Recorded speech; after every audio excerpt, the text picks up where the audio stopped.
Welcome to the Migrant Resource Centre, Northwest Region Incorporated Diversity and Disability YouTube channel. Your Life, Your Voice program, where self-advocates and professionals in the disability sector are interviewed. The Diversity and Disability Project would like to acknowledge the traditional owners of the land on which we work and live and recognise their continued connection to land, water and community. We pay respects to elders past, present and emerging. Nothing about us without us. We pay respects to all self-advocates who have worked hard over the years and still working tirelessly for their rights, supporting others with disabilities and human rights for all. This channel is for people with disabilities who aspire to seek self-advocacy role models to inspire change in their everyday lives. Nothing about us without us. Choice and control are central themes. Every interview is as unique as you and I. And it has our fundamental universal human rights ethos of respect for persons with disabilities, having their views heard and acknowledged. After all, it's all in the name. Your life, your voice. Be the voice of change in your life.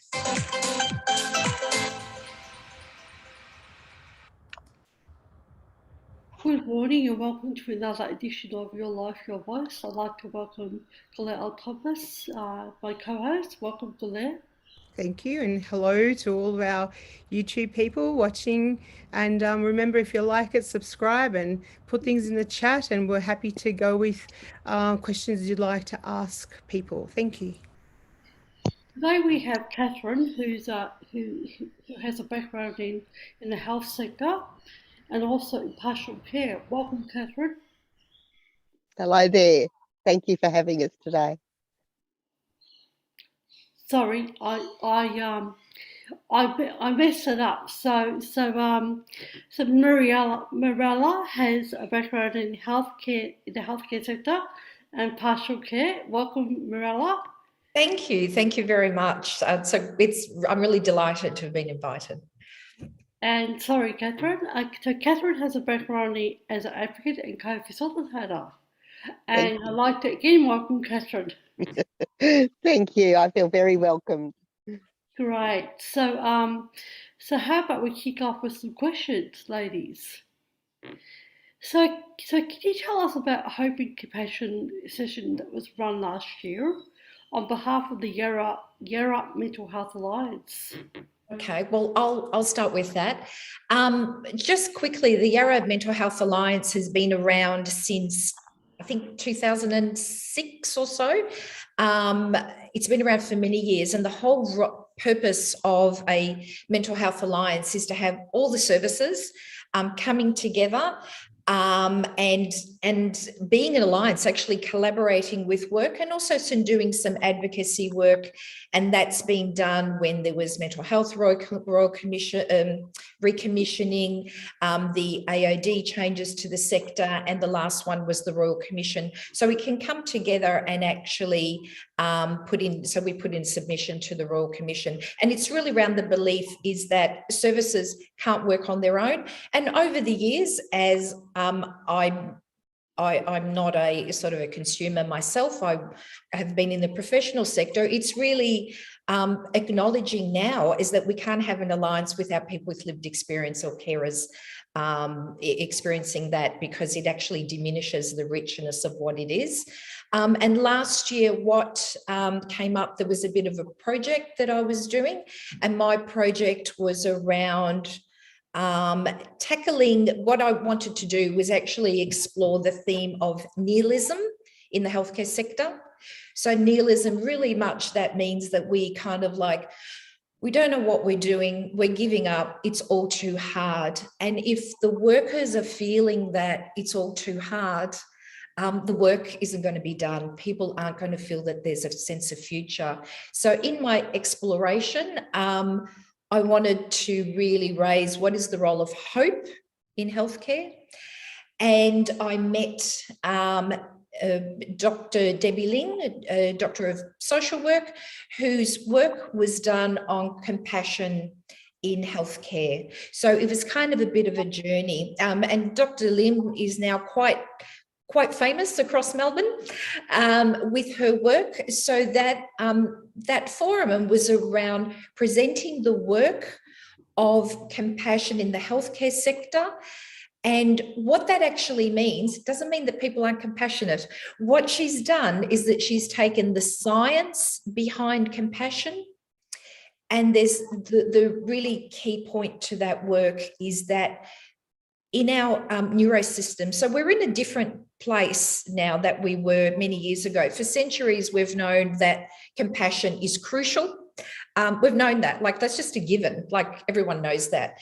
But what we know about it now is that the neuro pathway to our brain, when we have experienced that common humanity with someone, that compassion is that it gives us a sense of energy. It kind of enlivens us. When we're what she describes empathic with someone, so we're just feeling what they're feeling, and that may be sadness, grief, distress, and we don't do anything with it, we get distressed ourselves, and that causes empathic distress and causes burnout. So her completely different neuro pathway to the brain.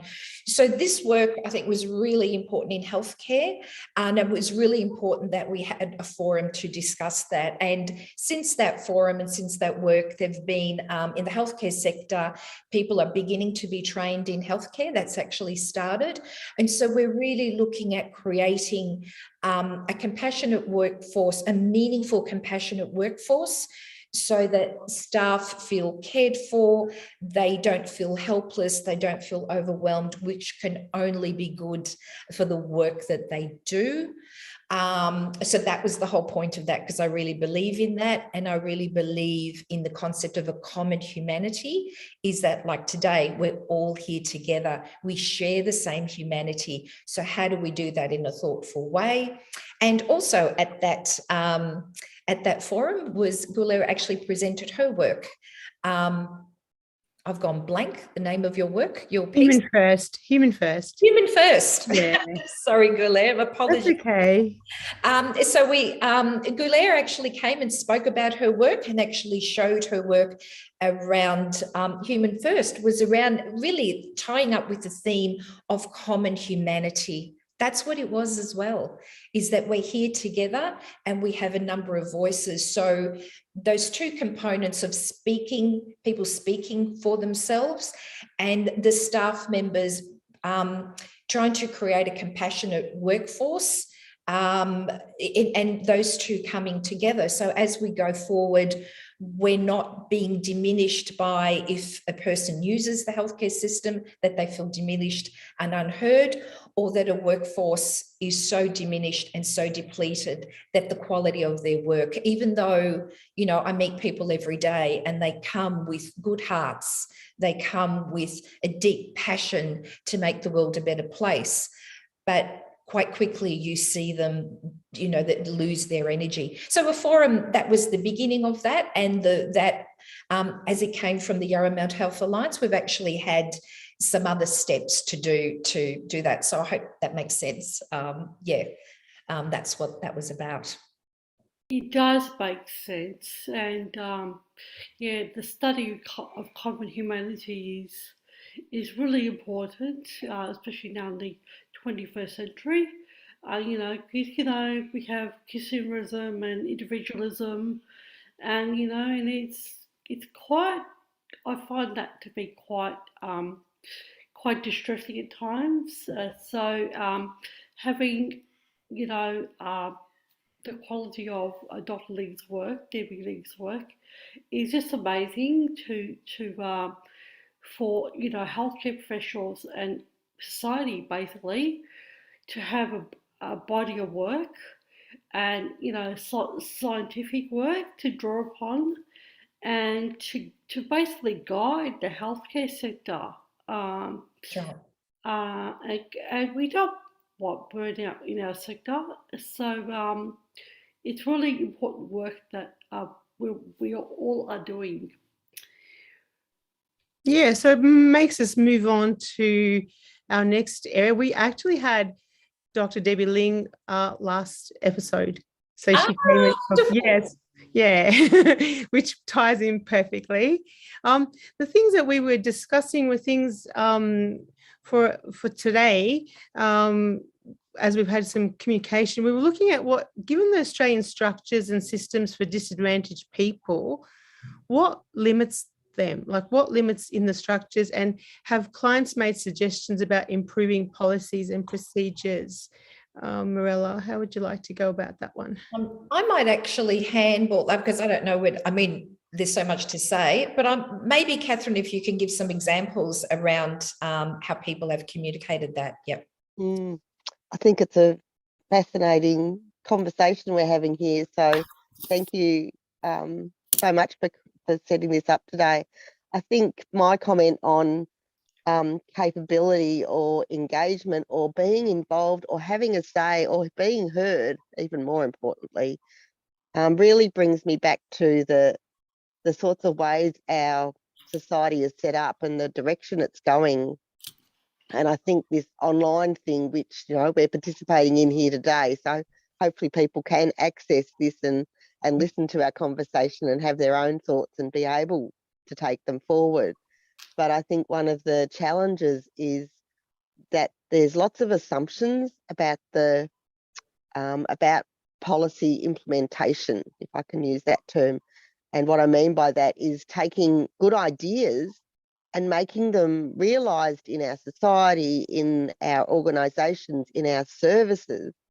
And I think sadly there's limited understanding of the different things humans need to participate. And so sometimes there's assumptions that people can do what I can do without any variation to that. And then those things become great assumptions about how we can run things and sadly how we can budget and limit how we do things. So my role in life, I think, has become one of identifying that and then being an advocate for, well, there needs to be other ways too. For example, a phone call. For example, a line where you don't have to press 10 buttons and wait half an hour to get through. And for the end of that line to have someone who will actually listen rather than just be an information provider. So there's some of the basics, I think, that are really important. And of course, the approach that people need to take being person-centered, being something that looks after the individual that they're with and that really listens with compassion to what people are saying and goes on a journey with them for what they need or what they want, or for even identifying what they need or what they want, because not all of us all of the time are even in touch with what we need and what we want. And I mean, going around the sort of, I don't want to go off topic, around the disadvantages in society, coming back to healthcare, is that we actually, to acknowledge that we actually work under certain assumptions and beliefs and ideologies. And I think to kind of open that up is really important. So I would say that healthcare, say in mental health, is quite is medicalised. It's a medicalised version of what is happening. Now, that doesn't mean that medicine doesn't have an important role. That's actually not what I'm saying at all. Is that what assumptions are we working under? Because like, for example, medications in the last 50, 60 years have really given life back to people. And to not acknowledge that, I think is not right. And we're going into the next stage now with the experimentations with psilocybins and different ways.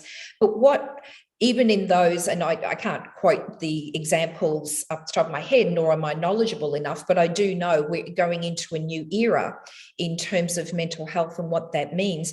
But what's very clear is that in those trials they've had with psilocybins, which is basically the components of magic mushrooms, what they know is that it doesn't work if you don't have a skilled, compassionate counsellor alongside. So we all have a place, and I think the really across the centuries, the role of being counselled in its most simple form to counsel is to seek conversation and being heard by another has a really important role. And I think with the Royal Commission, the one thing that is absolutely delightful is the central role of people with lived experience. For me, we're at a cusp where we can actually change the framework of where we are, and the role that people have in peer support, sitting alongside each other, listening to each other, is not all of the work that needs to be done, but gee, it really brings you down the road. In that many people, again, I can't quote the study off the top of my head, but a really clear example of that when people went to an ED ward when they were distressed in terms of a mental health crisis, quite often they said, I just want someone to listen to me. And that in that experimentation is that a percentage of people would just go home and they'd say, that's okay for now. I'm feeling okay.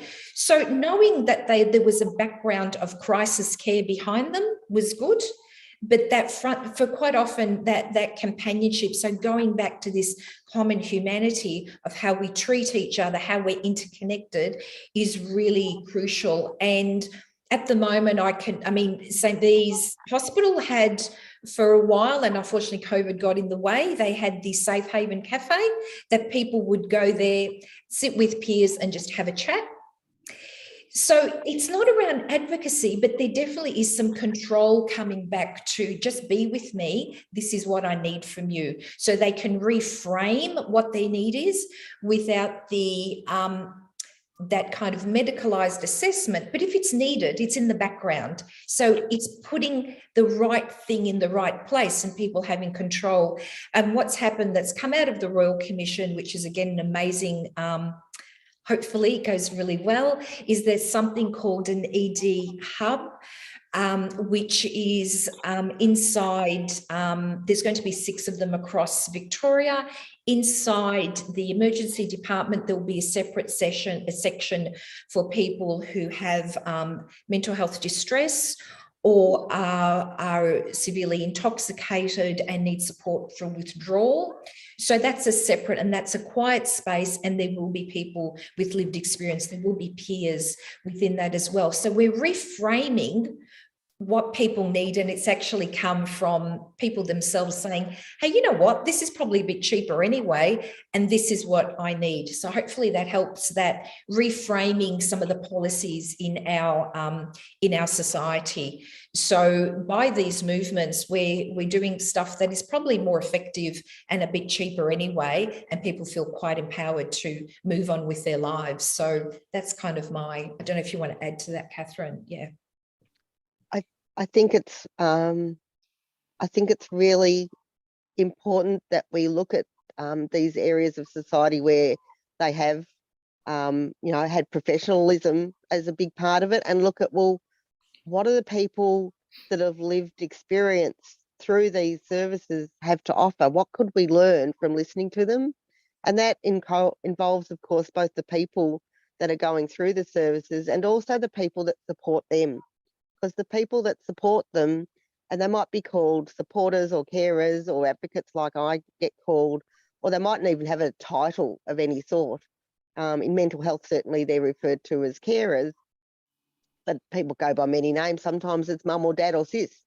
So it's really important to look at the people that are supporting in the background. Sometimes it's a friend, but they'll be going through their own emergency in a way, because they're aware of that person that they care about going through an emergency procedure or emergency attention or the service that's there. But also they'll have their own response and reaction and challenge, really, to their situation. So that's usually in the background, but I really look forward to a time when that's also part of the attention, so that people can really get supported in their community I think that's a really important step that's going to be happening as a result of this. So what are the rewards that you get from this kind of roles, both you and Mirella, Katherine? Oh, my goodness. My life is completely altered through being a supporter of people living their best lives. I've got a background in adult education as well as disability education and community engagement, as well as being a lived experience worker now. And I'm enriched. My life is totally enriched by bringing myself to a situation, to a course, to a group, to a conversation where I have to slow myself down, where I have to stop and think about what can I contribute here, and at the same time recognize I've got one mouth and two ears, and my best contribution can often be just listening. It's it's just the best, because the results of that, of people experiencing being heard, we all know we like it, but sometimes something really profound can happen for someone who's had a whole experience that has never really been recognised, to be in the presence of someone else who really gets it, and they can feel that, and life alters in that. And certainly I experienced that as someone sharing my journey with someone else. It just is so profound to have another human being walk with you for a moment in time and know that there's nothing in that space, because they understand, they appreciate, they value, and they recognise the enormity of a piece of your life that was important or precious or difficult or profound for you. It's a special thing that we can bring to life as human beings. So what I'm hearing is that there seems to be a shift happening, which is a great shift from the medical model, which, we all need that professionalism, like Mirella has suggested, to a social model. Would you agree with that, ladies? Yeah, I think the value of, I'm using the word companionship in a sense, its most profound sense. Being a companion on someone's journey. And I think is that what we need to do from my perspective is give each other space. It's like, that's precious. The companionship is precious. The medical intervention may be life-saving. Like, all of those things are really valuable. But I think what also sits underneath that is the role of stigma and how we see each other. And for me, what I have learned so much the last 2 years, coming back into the healthcare sector.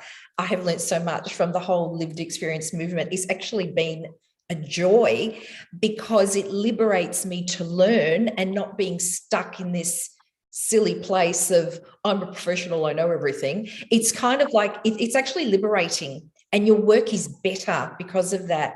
I interrupted myself. I've got what I was saying.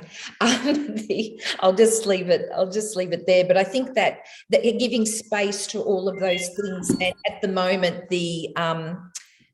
I think that we're at that really precious point where the lived experience movement, and there will be, again, coming out of the Royal Commission, there will be centres that will be led by carers with lived experience. Now, that's brand new. So this is a real opportunity to cement that.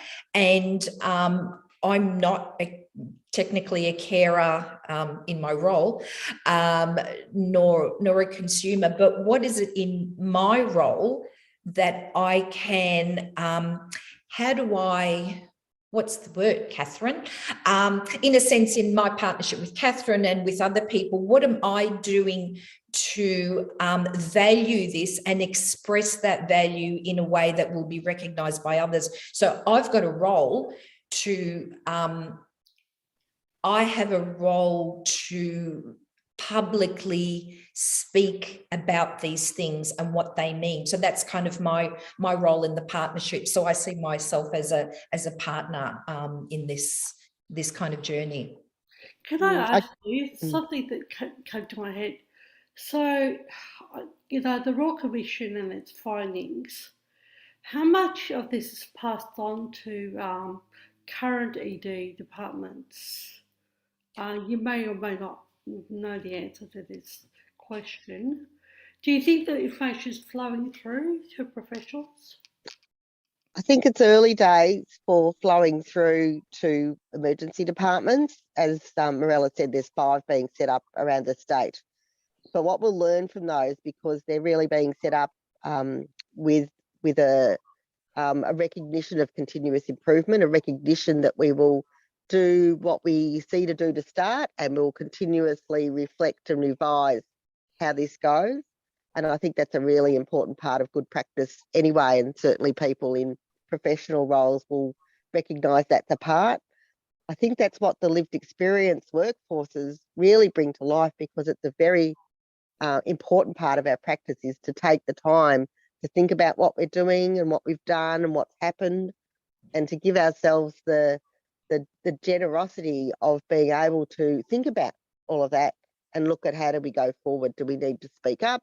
Do we need to debrief? Do we need to demand change, or do we need to just quietly go about what we did before again, noting that there's better ways to go about things? Sometimes we need to say, oh, there's some training I need, and go and get that. So I think that will have a ripple effect throughout all the services, with both us and the professionals we're working alongside. And I think it's kind of early, I think it's early days. So Katherine, with the partnerships between people who aren't employed as lived experience people, how do we create these meaningful partnerships, like not just on paper, but actually do it the way, and you've expressed yourself as a co-facilitator.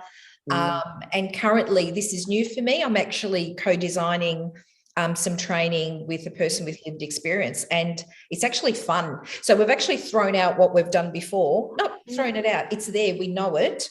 What do we, what are we doing differently, and what is that we want to communicate with others? And so for me, it is a lot of fun. And if I may, it's actually going back to that common humanity. When I was a very young and naive social worker, very young and naive, I actually thought, I'm struggling with this. And what I went off to do is actually a degree in theology, pardon me. And that was the framework for me that worked. And what I realised was, when I was training in pastoral care as part of my degree, when I was myself, I was much better at my work. When I was playing a role, I couldn't do it, because there needs to be an alignment between your values and your authenticity and the work that you do. That doesn't mean you disclose everything about yourself, but when you are your authentic self and people feel that you really care about them, what you're saying is genuine, that whole dynamic changes. And I learnt that by doing pastoral care and learning about pastoral care. So that was a real journey for me, and I've become a much better social worker because of the experience I've had in pastoral care, where I could be myself, but within a role. It was still within a role. And I suppose and maybe that's why I loved the lived experience movement and my colleagues in that, because that in a sense, the authenticity is a richness and a gift that we can give to each other. And then we value the other professions as well. We still value. So it's never about diminishing anybody. It's about people being valued for who they are, or as professions, or as peers, or as people seeking a service, that common humanity that binds us together, and that shared value that we have of our deep compassion for each other. So I don't know if that answers the question, but yeah, that's where the allyship comes up for me. Yeah, it reminds me of a lovely quote, Mirella, from this rather remarkable family therapist. Her name was Virginia Satir. Yes. And in a lot of my learnings, her name kept popping up, and she spoke some brilliant things, but one, and I'm not going to say it correctly, so you can look up her actual quote, but it's this notion that every conversation is new, because not only are the people in the room different. There might be someone there that wasn't there last time, or new people like we've met today, some of us, and this sense that the conversation has never happened in the world before and will never happen again. So it just points to this preciousness of the now, of how right now we don't know what's going to be said next. Who's going to follow me after this comment? Who's going to say something that resonates for me in their next comment?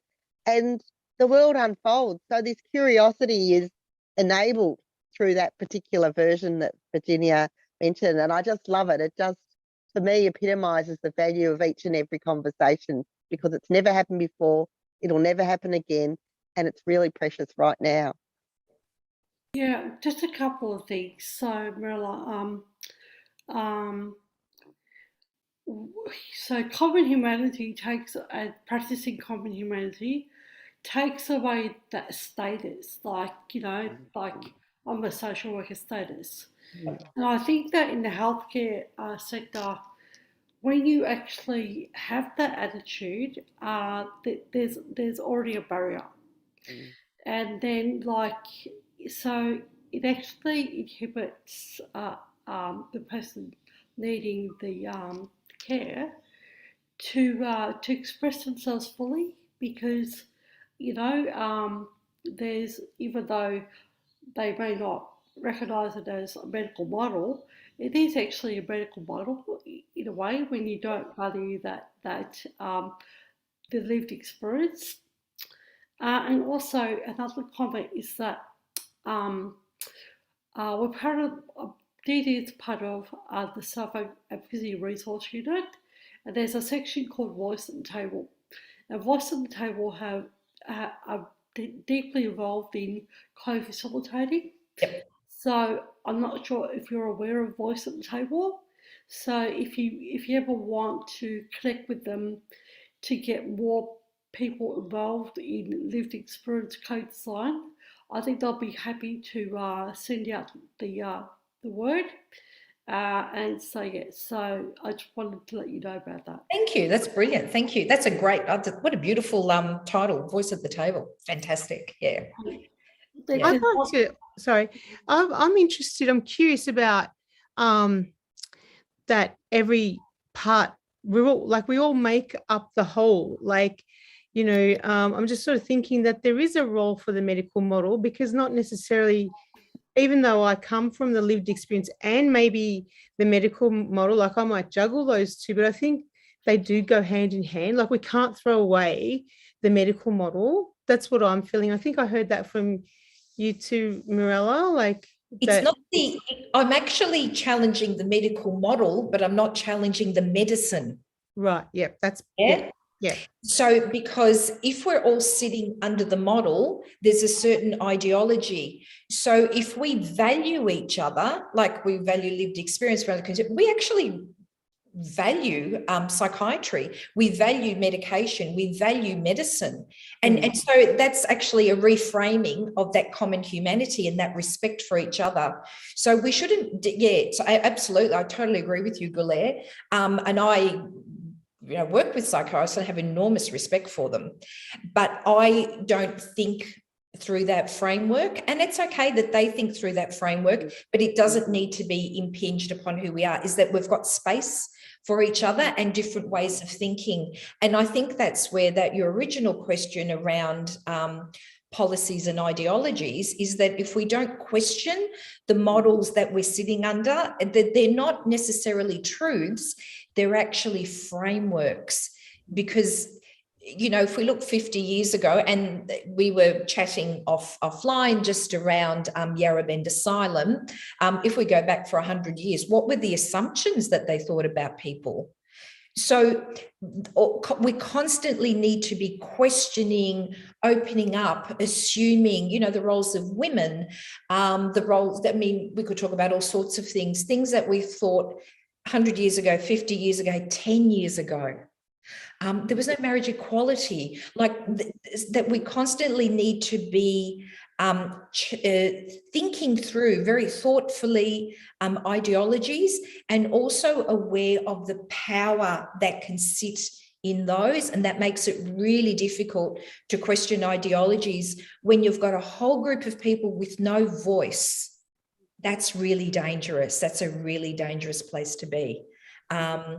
So if we work on the assumption of that we all have inherent dignity and value, then we've got legitimacy to actually challenge that. And I suppose from my perspective around having a sort of having done some studies in theology, I mean, I would argue that all major religions have the same kind of fundamental belief system around inherent dignity of all human beings.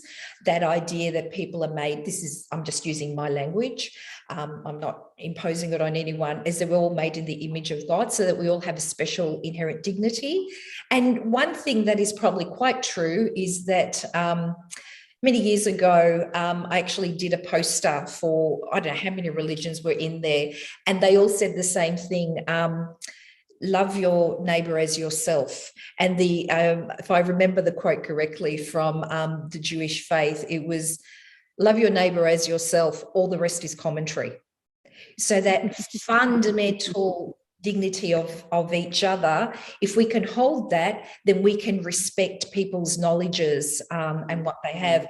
Because when we come, and your point, Julie, was a fantastic one, is that if we feel that, like with a social worker, that I may know whatever. So if the relationship and the attitude is not right, then we're not in a position, say, if I have a body of knowledge as a social worker, that knowledge doesn't get used. It's kind of like almost wasted, because there's a block there, is that you don't care for me, you don't value me, I'm not going to listen to what you have to say. Whereas if we can work on that relationship, then the skills that I bring can actually be used in its most beneficial way.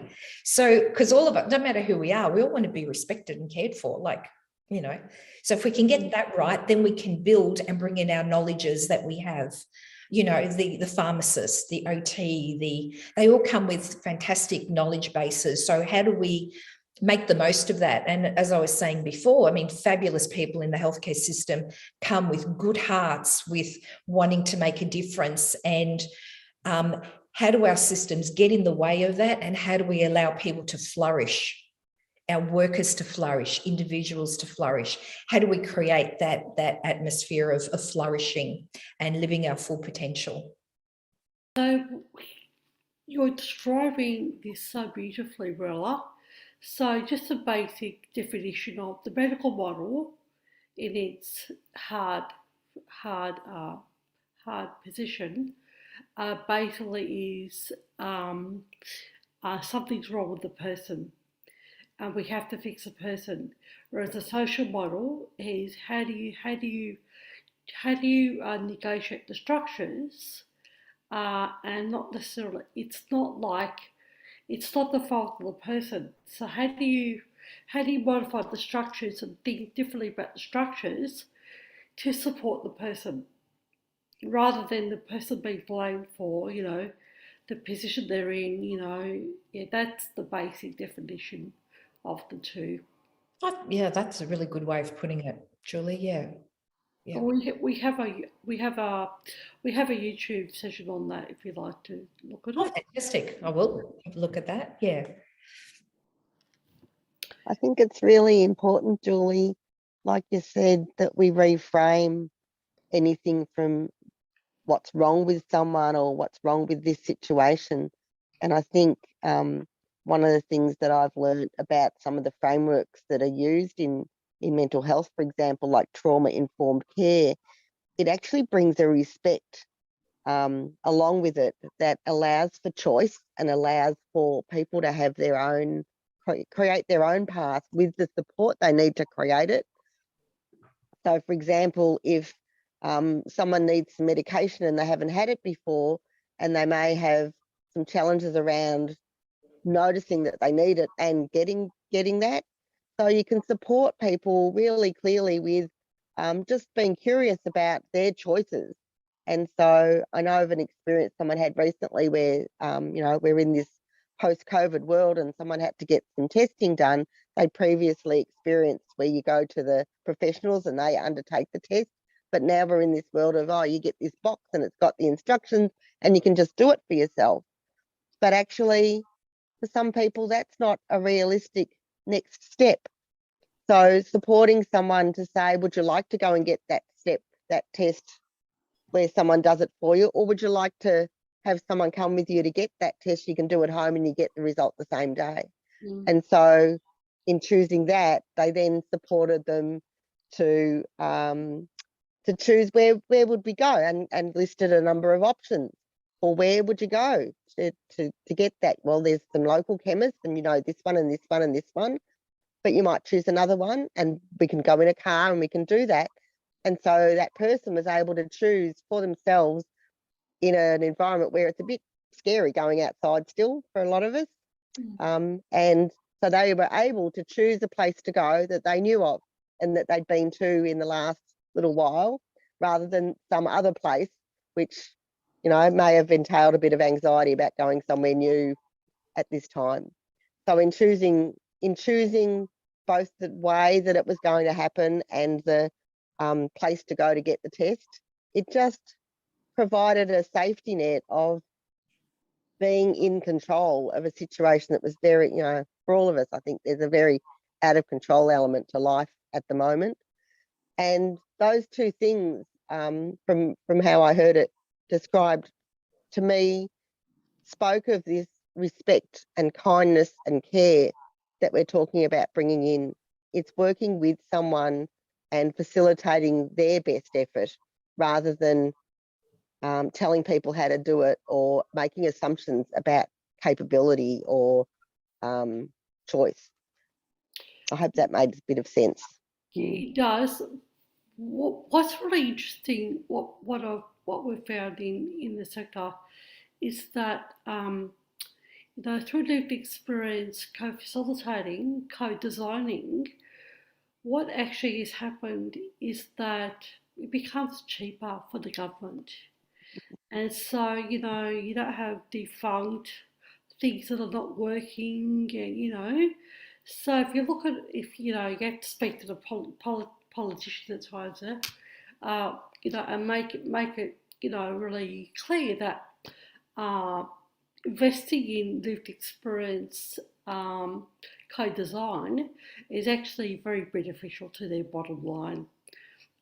I'm speaking to their greed and cutting services, and it's awful. But so if they involve us, there's a slogan within the disability sector: "Nothing about us without us," and that's a slogan that we're very proud of. And governments are listening. They're really coming to the table and involving lived experience in lots of areas in government. And so we're really proud of that effort, and that people are being respected in their experience. Do we want to move on? I'd just like to comment, Julie. I just think that's brilliant. That's brilliant to bring the budgeting and the dollar factor to that. It will save money. For some people, they can hear all sorts of things, but for some people, they hear the dollars and then their ears open up and they're like, oh, really? Tell me how. So it'll be great to put some real life evidence behind that too. I'm sure you've got plenty of examples already, but that's just brilliant. Well, I'm the granddaughter of a politician in a European country, so I try to balance both sides of the argument. You have to present feasible ways for people to come to the table, and that's one of my tricks. Fantastic. I'm borrowing that one. Thank you. My trick box. And there's so many kind of examples. I could talk forever, but I won't.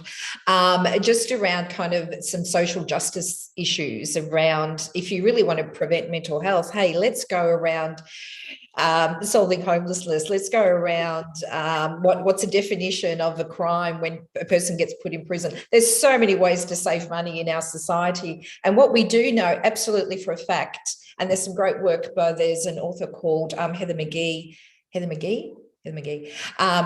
the United States, and she spoke about kind of the role of race and inequality. And she said, basically, if you want to raise a society, you raise the poor and everybody benefits. Everyone benefits. So there's some real kind of ethical questions and political questions around what type of society we want. And what you're saying, Julie, is that perhaps it's through the lived experience movement that some of those moments of clarity can come. You know, this is an opportunity for hope for the future, because it's a common sense approach. It's a simple approach. It's not convoluted. It's like, hey, you know, let's get some basics right. And we can, through that, there's an ongoing effect of, you know, of making our society, making our country a better place. Yeah, sorry. Just quickly, there's actually a self-advocacy group focusing on these issues and people that have been incarcerated. Yeah. We actually interviewed one last year. And yes, it's, you know, incarcerated maybe have mental health issues or, you know, crimes. So it's a really important, like you said, Mirella, through lived experience, all these avenues of discussion and, you know, and a move from old frameworks are really open now for discussion. Sorry, Uncle Ed. That's okay. I was thinking around the big elephant in the room that we're not sort of getting into a bit is about like Australia, and particularly Victoria, is a multicultural state, like a society we live in that community. And a lot of services and a lot of things that we do for the for people is generally around literate and you know, English speaking people. So the cultural and linguistically diverse, the multicultural society, you know, seeking support for their condition or receiving.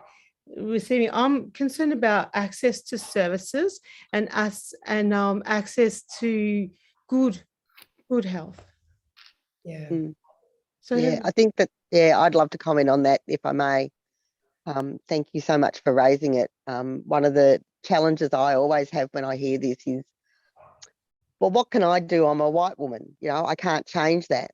But like Mirella did before in speaking about being a social worker, advocating for and supporting and partnering lived experience folks, I've recognised that can at least be my journey of looking at how can I be a good ally to people that have a more limited range of English, or it's a second language, or our culture in this country doesn't make sense. How can I be a support for people to have their best lives in this country, regardless of those backgrounds? So speaking up and bringing my version of advocacy to light, and having me stop and listen to people and hearing, well, what would you like to have happen? And then co-designing something together about what would be an effective pathway for you. Or if that's not even what we can talk about, let's just take one step together and then we'll work out the next bit after we've taken that step. So it's really important you've raised that. And I think it's incumbent on all of us to look at, well, what can our role be to support that? So thank you. Yeah. And I think having parents, very elderly parents now of a non-English speaking background, my role at the moment is to be their advocate. That's my role. That's what I do. So when I said I'm not officially a carer, I am in my private life.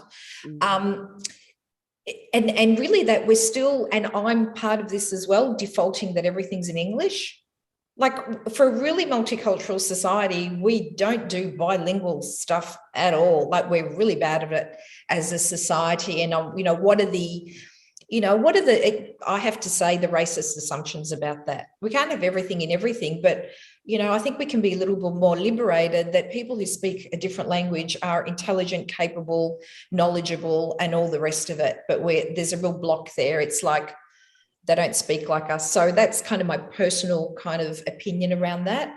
In that I need to step in. Well, one, because they're elderly, so there's a whole issue there. But secondly, because of the language, and I need to muscle. So I see myself as muscling in to make sure that the consent is correct, that the process is correct, and I imagine it happens a million times every day across Australia. Yeah. So how can we, if someone listens to this who has got some power to be able to shake it up besides the Royal Commission, what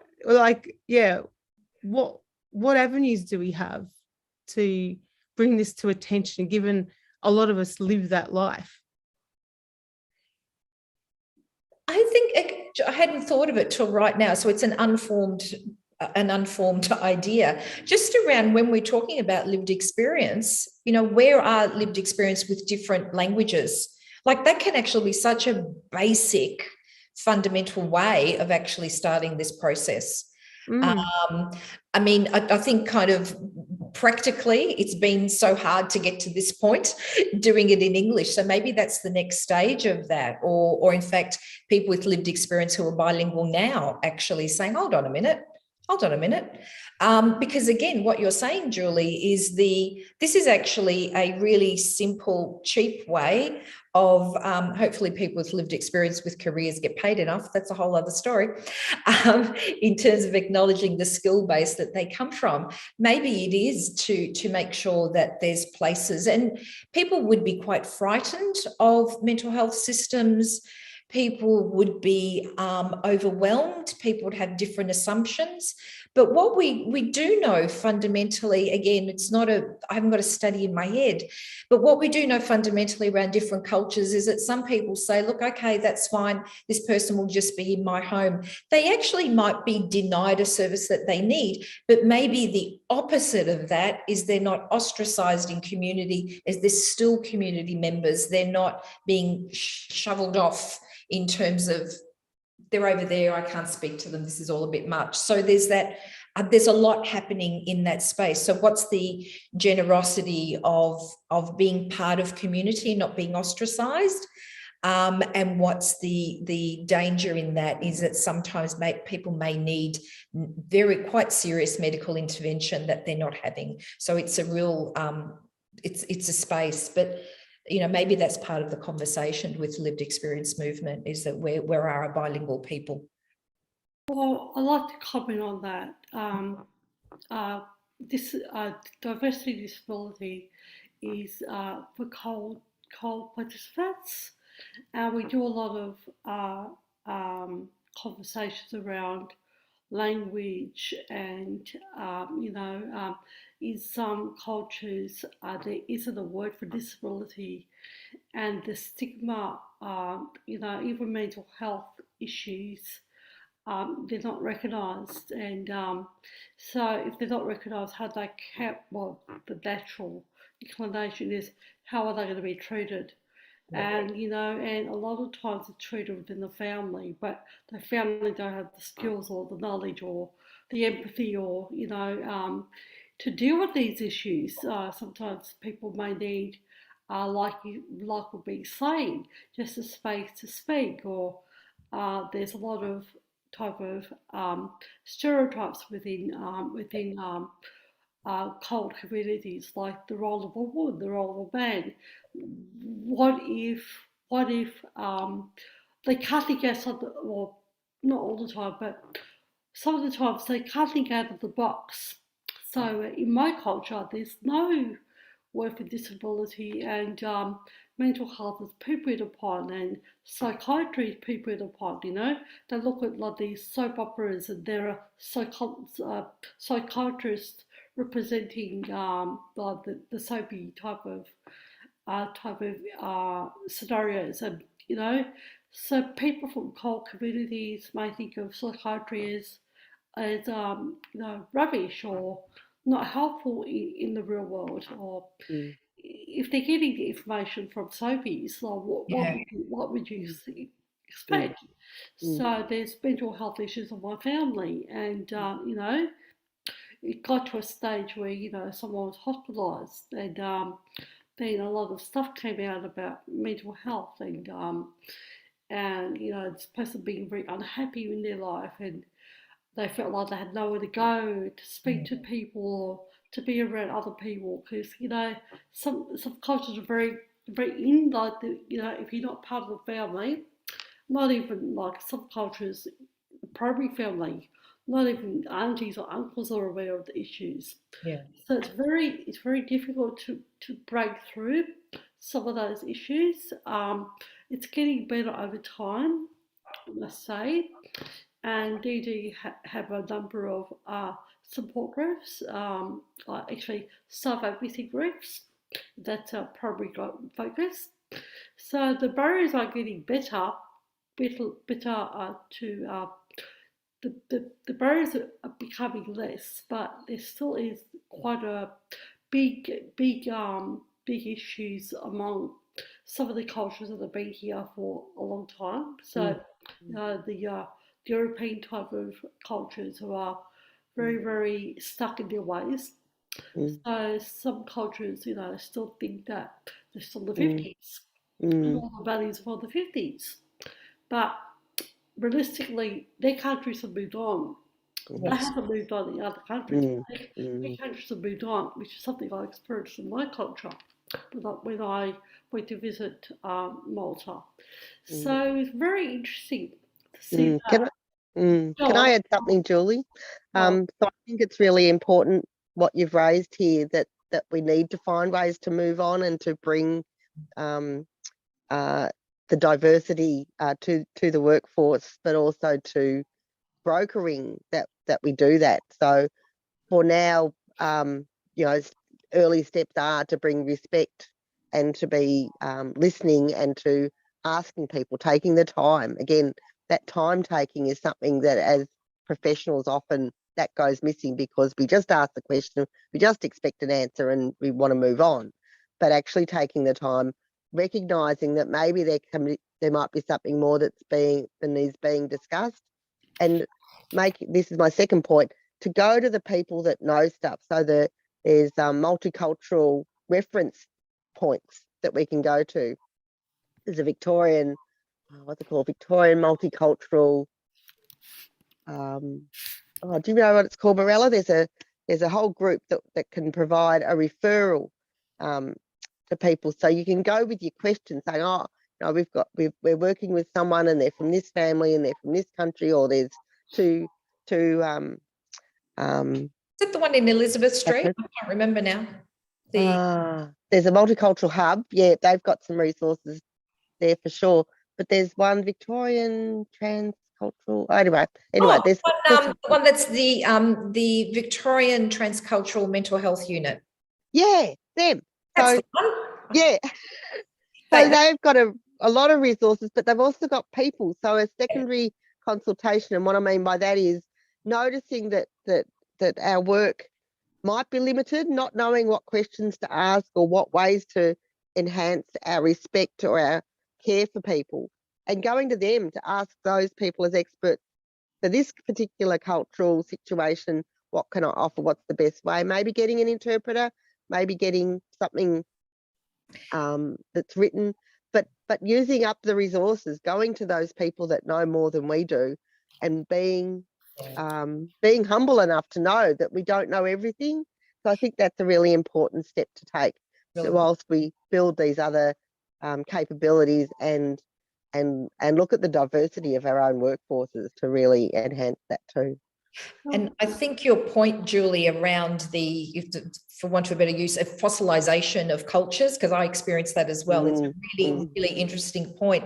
But what sits underneath that is the stereotypes and stigma that we have. So until we if we didn't have sort of kind of a stigmatized view of certain people, whatever that may be, they wouldn't get reinforced in soap operas, and soap operas then reinforce the stigma. It goes both ways. So really kind of, again, going back to that common humanity around the language that we use, you know, is a person in psychological distress, does that mean something different than the person's got, you know, a disease, or does that matter? So language is really powerful within that. So there's a way to go, but there's kind of avenues to do that. So yeah, thanks for bringing that up, Julie. That was a really fantastic, point. Yeah, and you know, people at the end of the day, they just need to voice. They need their voice heard. And with this particular people I'm thinking of, or person, you know, never being happy with life is very, very difficult to deal with from their perspective, and for everyone around this people, because the whole family unit's affected. So yeah, so it's an interesting notes. Yeah, you know, I would say it's across a lot of cultures. I suspect, especially the ones that have been here for, you know, since World War II. Yep. So yes, so thank you for that conversation. I'm thinking of one more before you finish. Are you going to round us off, Julie, or? Yeah, I'm done. You're done?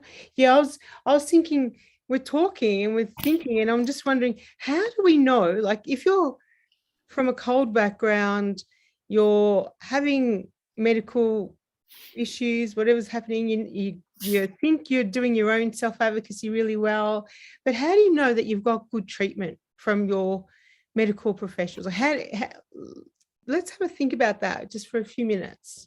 Like, what, from the top of your head, like, we've never sort of discussed, how do you know that you've got good treatment besides being heard? Like, how do you know? Maybe your symptoms are changing or reducing. That would be a good sign, wouldn't it? And you're feeling better. That would also be a good sign. It's a really good question. I'll think some more. Okay. That principle is the same, I think, for everyone, but one step harder for people with cold backgrounds. There's always that extra kind of, because you don't know what you're comparing yourself to. It's a really interesting point, but it's around accountability in medicine, isn't it? How it's practiced and what it is, and what are the points of reference for people checking or people complain. I mean, there is kind of a mental health commissioner, but that's not many people go there. You need to be a really good self-advocate around that. So maybe that's the role of professionals, that sort of partnership there. Who's monitoring? How do we know what there is? And there's some very good bodies, you know, within medicine, whatever, around accountability. They're very real. But it's an interesting role around advocacy, actually. So, do you think a strategy that can be employed on a local level is for lived experience to develop a bit of a questionnaire? Like, I know there's one for mental health. There's a questionnaire that people go through with their GP. And, you know, to make it a bit more localised, I wonder whether we can develop something like that. So, you know, are you happy? You know, what do you have any goals? You know, something that could like be a practical tool for a GP to use to somehow, and then the score out of 1 out of 10, you know, means that the person, you know, has, you know, can mean one thing, and then if you're high on that list, like if you tick like 10 points, then, you know, you're kicking goals effectively.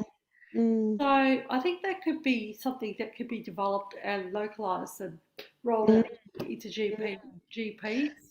And it could include helping to formulate some questions to ask. I think that's one of the things I see often, is that people have concerns, but they don't know how to bring them to the professionals. And so they either back off, or they bring them in a way that's, you know, a bit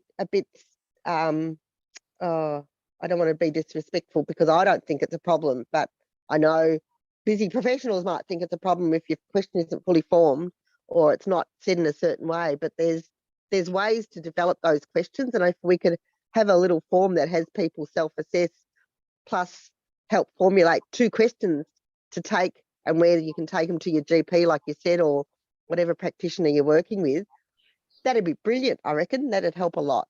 And even using like technology like iPads or whatever, where you can, there could be pictorial things or stuff particularly in different languages where you press, just really trying to start that process of feedback in a really simple manner, so people aren't intimidated. But it still goes back to your question, Gule, how do you know that you don't know?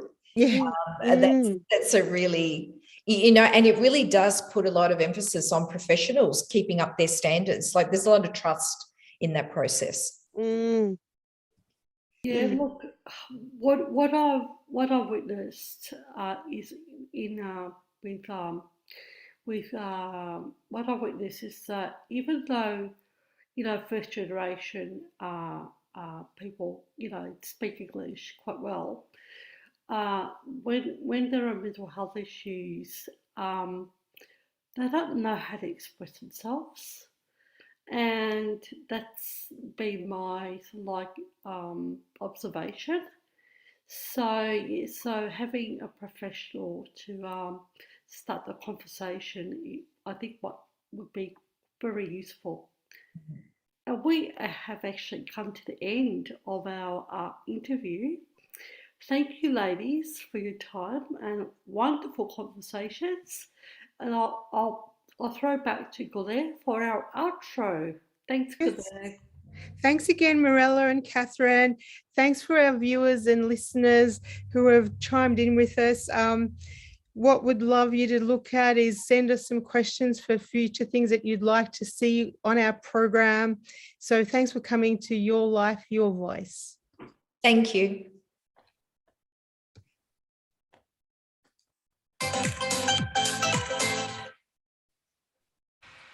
Catch us on Your Life, Your Voice YouTube channel live every Monday fortnight or on demand.